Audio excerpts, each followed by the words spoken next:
Danes v Pomurskem dnevniku drugačno praznovanje 1. maja.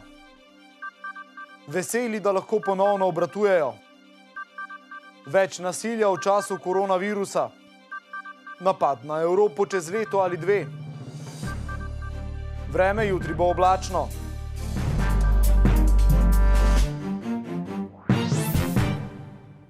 Spoštovane gledalke, cenjeni gledalci, lepo pozdravljeni. Letos po Sloveniji ni bilo večjih javnih kresovanj, marsikje ni bilo niti velikega majskega drevesa. Je pa tudi sama budnica letos potekala nekoliko drugače. V Gančanih v Prekmurju njihovega Majoša v zadnjih 100 letih ni bilo le med drugo svetovno vojno in drugič zdaj zaradi novega koronavirusa. Vedno so ga skupnimi močmi nosili po ulicah in ga na koncu tudi postavili. 3, 4, ruh! Letos pa mesto, kjer majsko drevo tradicionalno postavljajo, sameva. Mladi, ki bodo letos dopolnili 18 let in so že od zime izdelovali okrasitev, tako ostajajo brez svojega praznovanja. Od februarja naprej smo se ob petkih dobivali v prostoru dvoran, kjer smo izdelovali rože, pantlike, vendar je bilo nažalost vse zaman, saj letos nič ne bo. Seveda smo razočarani, saj smo se vsi veselili, saj se samo enkrat letnik, vendar pa bomo drugo leto potem mogoče se priključili naslednji generaciji in bomo tudi mi imeli svoj Majoš. So pa zato vendarle na nekaterih dvoriščih postavili manjše majsko drevo. Velikega Majoša od leta 1919, ko so ga postavili prvič, ni bilo le med drugo svetovno vojno. Madžari so dovolili, Nemci pa niso dovolili, tako da bo to potem drugič. Tudi v Murski Soboti posebne svečanosti letos ni bilo. Jaz mislim, da imajo ljudje mlaj v srcu in da bodo vsi veseli, ko ga bodo zagledali. Ne bo pa kresa, zaradi tega, ker je ogenj v nas. In naj bo ta ogenj močan, naj bo visok in živel 1. maj. Tako kot ni bilo kresov, ni bilo niti tradicionalnih budnic, a kljub temu je bilo praznično jutro marsikje zaznamovano z zvoki pihalnih godb. To je nekdaj bilo, ko so bili vse skupaj, zdaj pa se vse spremenilo, vse je drugače, pa upam, ko bomo to tudi preživeli. Mislim, ko bomo. Vodja sekcije pihalnega orkestra kulturnega društva Ivan Kavčič-Ljutomer je prvič v svoji karieri godbenika budnico zaigral sam, brez svojih kolegov iz orkestra. Ja, malo drugače, kak vsako leto, kot smo navajeni. Občutki niso slabe, ker imaš občutek, da igraš z množico, ki je danes verjetno na balkonu.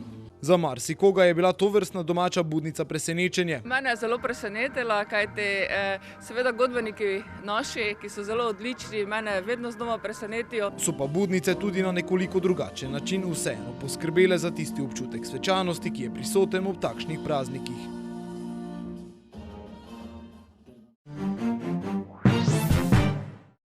S sproščanjem ukrepov so danes svoja vrata gostom ponovno odprle tudi gostilne in lokali. Gosti se lahko za zdaj zadržujejo le na terasi, gostinci pa so veseli, da lahko ponovno obratujejo. Nekaj manj kot 2 meseca sta minila, odkar so gostilne nazadnje obratovale. Z grenkim preizkusom, glede na razmere in glede na sankcije in navodila, ki jih imamo, smo vseeno srečni, da smo po 50 dnevih ponovno lahko odprli lokal, kajti imamo zelo veliko teraso, dejansko 2 terasi, tako da lahko maksimalno zagotovimo pogoje našim gostom. Seveda pa so se razmere zaradi epidemije koronavirusa spremenile. Dosledno bo potrebno upoštevati nasvete. Prva terasa, na tisto pri nas lahko pridejo brez maske, če pa gost pride čez mimo šanka, se pravi v gostinski prostor, ko gre na WC oziroma na drugo teraso, takrat pa mora uporabljati masko. Naši zaposleni tudi nažalost morajo nositi maske. Potem mize smo razdaljo omogočili, pač imamo to srečo, da imamo veliko teraso in smo nekaj miz odstranili, notranje delo postrežbe normalno ni. Se bodo pa na nova navodila morali navaditi tako zaposleni kot stranke. Tudi nekateri gosti bi želeli brez maske na WC, ampak žal jih opozarjamo in pač tega ne dovolimo. To moramo mi tudi gosti razumeti, da to si nismo mi zmislili, da je pač to drugače. Verjetno bo pa vsak dan boljše, da bomo vsi to sprejeli. 13 od 19 delavcev se je z današnjim dnem tako vrnilo na delo. Začeli smo z 13 zaposlenimi v tem prvem tednu. 6 še jih je koristi delo na čakanju. Ko do se razmere uredile, nameravamo še tudi vseh ostalih 6 tudi zaposliti oziroma jim nuditi službo, tako da zdaj zaenkrat v našem podjetju ne razmišljamo na odpuščanje. Ob tem pa doda, da bodo tudi iz te težke situacije zagotovo odnesli nekaj pozitivnega. Na današnji tiskovni konferenci o aktualnem stanju glede epidemije koronavirusa je bilo govora tudi o nasilju, ki je poraslo v tem času. Poglejmo si izjavo. Policija je v tem času, ko se izvajajo ukrepi, obravnavala 177 kaznivih dejanj nasilja v družini, kar je približno 20% več kot v enakem lanskem obdobju. Ta trend smo pričakovali, nekako, ker se že v začetku leta govorimo o mesecih od januar, februar in do 16.3. Nakazal trend večjih prijav, se pravi večjega števila prijav, in takrat je bil porast za 20%. Potem v začetku izvajanja ukrepov je nekoliko padlo, sedaj smo pa zopet nekje na številki 20% povečanja. A po drugi strani se je število prekrškov z področja zakona o varstvu javnega reda in miru nekoliko znižalo. Prav tako se je pa znižalo število izrečenih ukrepov prepovedi približevanja. Vendar, če pogledamo statistiko za nazaj, za nekaj let smo pri številkah nekje, so številke med sabo primerljive. Če pogledamo še mogoče malo podrobne dinamiko izvrševanja nasilja v družini, tudi tukaj se ni nič spremenilo, še vedno govorimo o fizičnem nasilju, psihičnem nasilju, ekonomskem nasilju. Kombinacija vseh teh vrst nasilja, še vedno so ženske najpogostejše žrtve teh kaznivih dejanj in prekrškov. V oddaji Aktualno si boste danes ob 18:15 lahko pogledali pogovor s trenerjem Mure Antejem Šimundžo. Ta se je v pogovoru med drugim dotaknil ciljev kluba in tega, kdaj bo Mura lahko odkrito napadla Evropo in tudi naslov prvaka. Poglejmo si kratek izsek iz pogovora, več pa v oddaji Aktualno.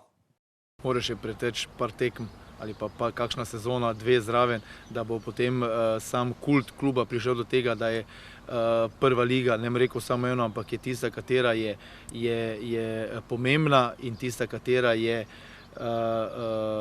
sprejemljiva ali pa normalna glede na organizacijo kluba, po drugi strani pa potem seveda odvisno od vložkov in kako in kaj se bo klub rastel in vlagal v igralce, seveda tudi z mladinskega pogona, in verjamem, da bo kakšna sezona še morala iti skozi, da bomo lahko odkrito napadli tako Evropo ali pa celo kaj več.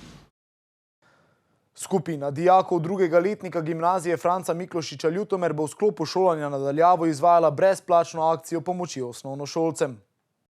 Dijaki so se na tekmovanju Popri uvrstili v finale s podjetniško idejo, ki temelji na medvrstniški učni pomoči, sedaj pa so se odločili, da v sklopu tutorske skupine Tutko ponudijo brezplačno pomoč osnovnošolcem pri šolanju doma. Svojo ekipo so razširili in povabili dodatne tutorje, saj si želijo, da bi imeli vsi enake možnosti pri reševanju nalog za šolo na daljavo. Kot so zapisali, so sami dijaki in vedo, kako se počutijo vsi osnovnošolci pri šolanju doma, ki ni enostavno. V podporo sta jim tudi mentorici in ostali tutorji profesori, ki jim pomagajo in stojijo ob strani. Jutri bo na Primorskem delno jasno z občasno povečano oblačnostjo, drugod bo pretežno oblačno, občasno bo ponekod rahlo deževalo, najprej na severovzhodu. Več o vremenu pa v vremenski napovedi. Danes smo imeli jasen dan s temperaturami okrog 21 stopinj Celzija. Opoldne ste v Krajinskem parku Goričko namerili 15, v Murski Soboti 17, v Radencih in v Lendavi pa 18 stopinj Celzija. Jutri bo na Primorskem delno jasno z občasno povečano oblačnostjo. Drugod bo pretežno oblačno, občasno bo ponekod rahlo deževalo, najprej na severovzhodu. Zapihal bo veter vzhodnih smeri, na Primorskem zvečer šibka burja, ki se bo v noči na sredo okrepila. Najnižje jutranje temperature bodo v severovzhodni Sloveniji v Murski Soboti in Mariboru od 7 do 8, dnevne pa od 16 do 20 stopinj Celzija.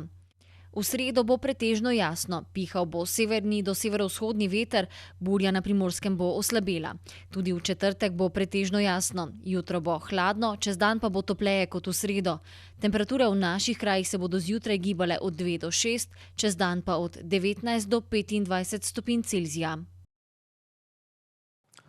Spoštovane gledalke in gledalci, ponovno vas pozivamo k upoštevanju nasvetov strokovnjakov in ukrepov vlade.